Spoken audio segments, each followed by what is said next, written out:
Okay. Hi, everybody. I'm here today with, you would know them as Taylor and Zoe, but do you guys want to introduce yourself as who you would be now? Sure. Okay, you can go ahead. I'm Tyler. I'm Elijah.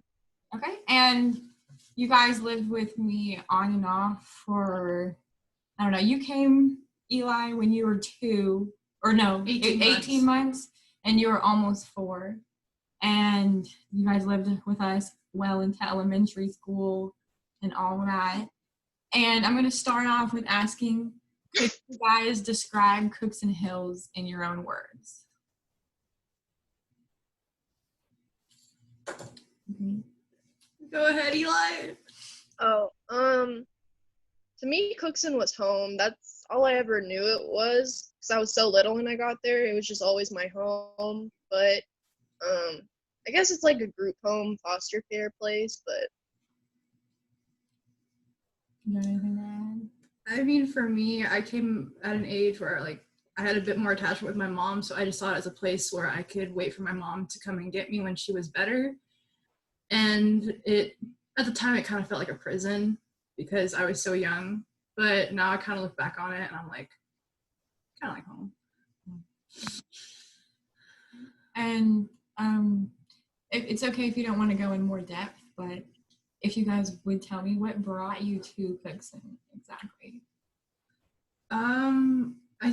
From what my mom and grandma tell us, it was because my mother was suffering with an eating disorder and was in an adequate state of mind and body to care for us at the time, and she did not want our grandma to have any temporary rights. From what I'm told, it's been very this and that, so I'm not entirely sure.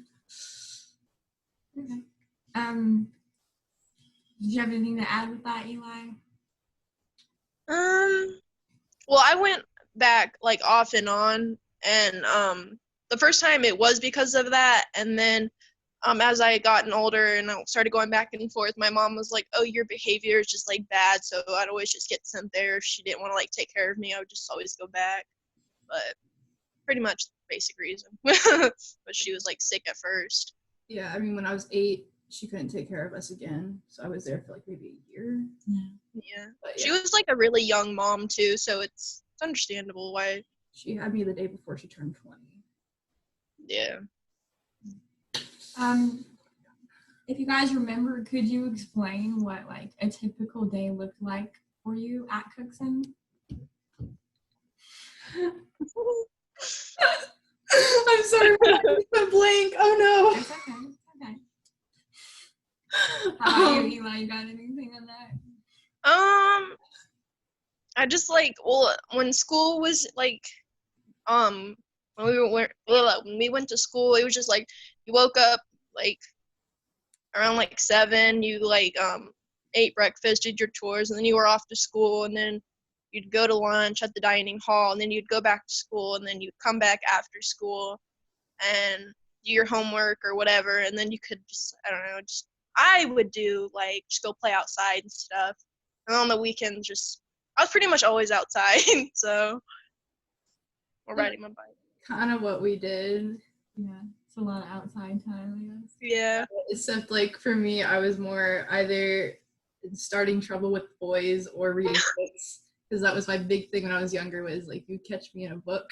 Okay. Yeah. Still can, but all right. And could you guys tell me what you think your toughest time at Cookson was?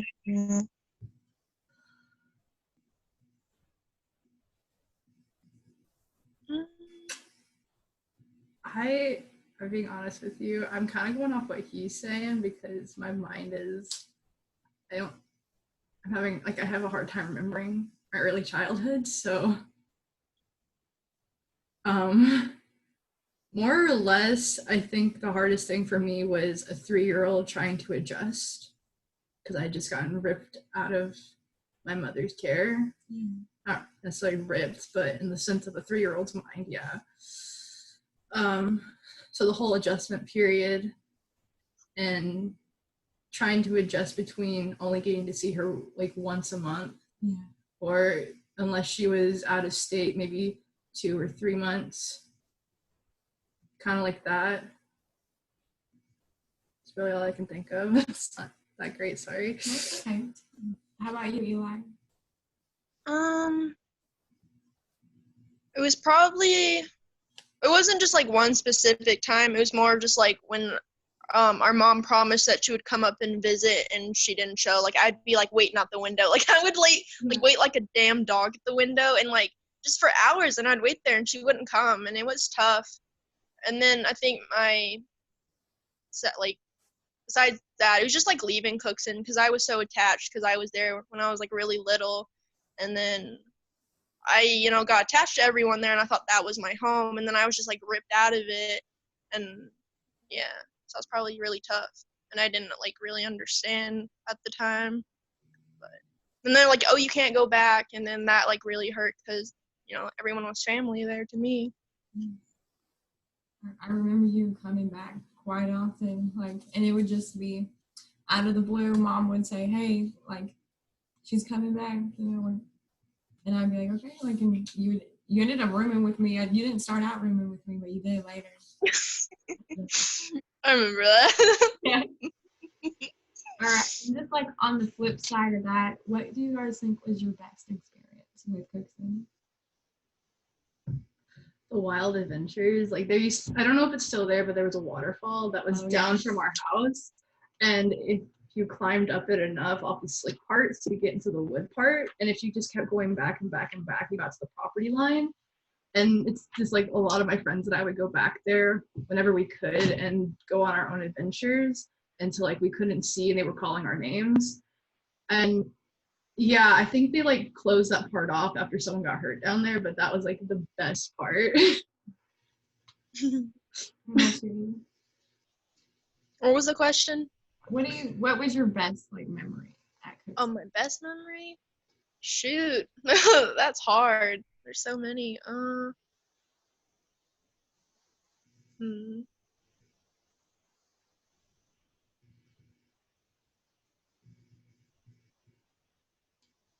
just have all these thoughts racing. I'm like, it's probably just riding my bike around though, honestly, and hanging out with my friends. That always made me super happy.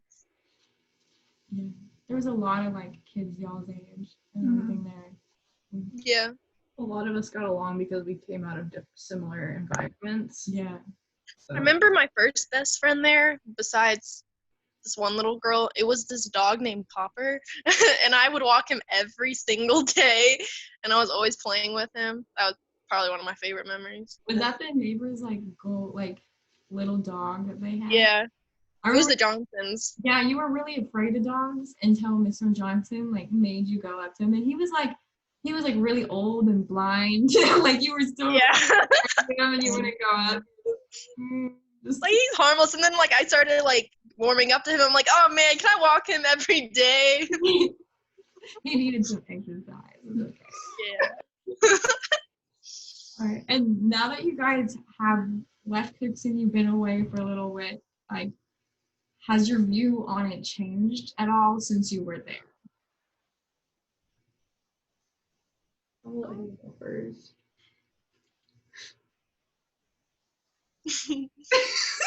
Am I going first? Yes. Oh. A little bit, yeah.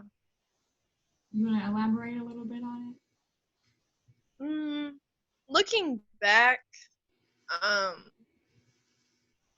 I think there could have been a lot of things done differently, for my situation. Sometimes I didn't feel like I got the certain kind of needs, my certain needs weren't met, or I don't know. And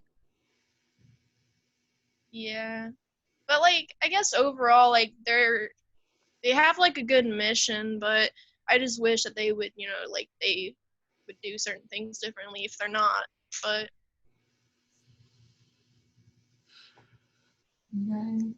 yeah, I mean, it's kind of similar to him. We both came there at a very young age, and while the heart and the spirit was there, it definitely was they did not have the proper trained people to work with kids that came out of like a traumatic event like that.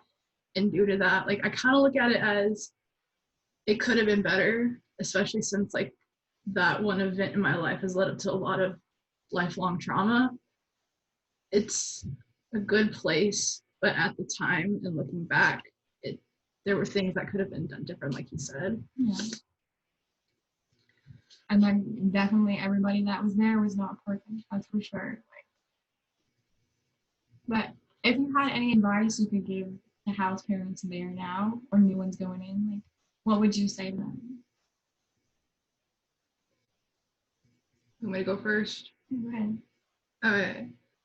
Just be aware that there are a lot of kids coming out of very crappy environments with probably abusive parents, neglected parents, parents addicted to narcotics or alcohol. I know it's hard to handle all of that. I mean, we lived in a house full of like, what, 5 to 7 people?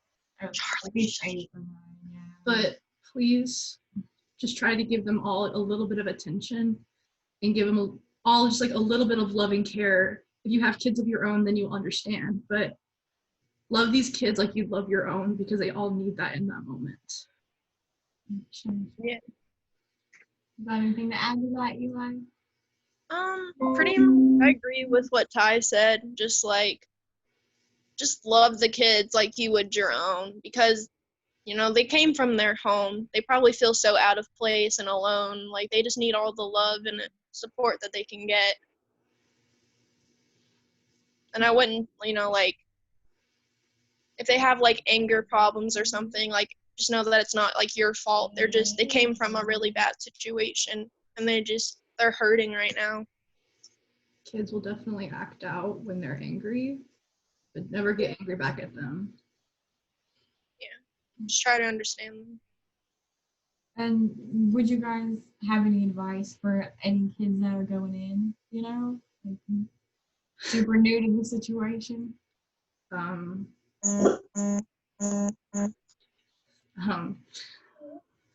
Okay. Harley, be quiet. Oh, sorry. Okay. Okay, coming from someone that was there from the time they were like 3 or 4 to almost 9, it may feel like forever, and it may seem like, yeah, my parents don't care, but your parents wouldn't have put you there if they did not care enough to help themselves before they could properly take care of you. It's scary, and it's a new environment. There's going to be people there that don't know how to handle it in the moment. But do not give up, because it's going to get so much better. There's such a bright light at the end of the tunnel, and don't lose focus of it. Yeah. That was real good advice. That was beautiful, Ty. Shoot. Okay. No judgment, man. What about you, Eli? You got anything you want to say to this? It's okay to be angry and upset. But just try to make the best out of it, because you can. Hold on a second. I'm gonna pull him up. Are we still recording? Okay. Yeah. Okay, my advice would be, just like if you're upset and stuff, it's okay, but trying to make the best out of it, because it could be an opportunity to turn your life around. You can, there's people out there, that they love you and they want to help you, and you have resources there, so I think it's a great opportunity to change your life. So, just make the best out of it. Thank you. I really appreciate you guys coming and talking. I know it's not the easiest thing to talk about. It was a big chunk of our lives, but we've all kind of pushed it back a little bit, and that's why I wanted to do these videos. And I appreciate you guys opening up. And also, you don't have to, but is it okay if Cookson takes any of these snippets? I don't think they're taking video clips, but actual just quotes or anything. Sure. Yeah. If they at least respect our identities. Yeah. Okay. I'll let them know. Yeah.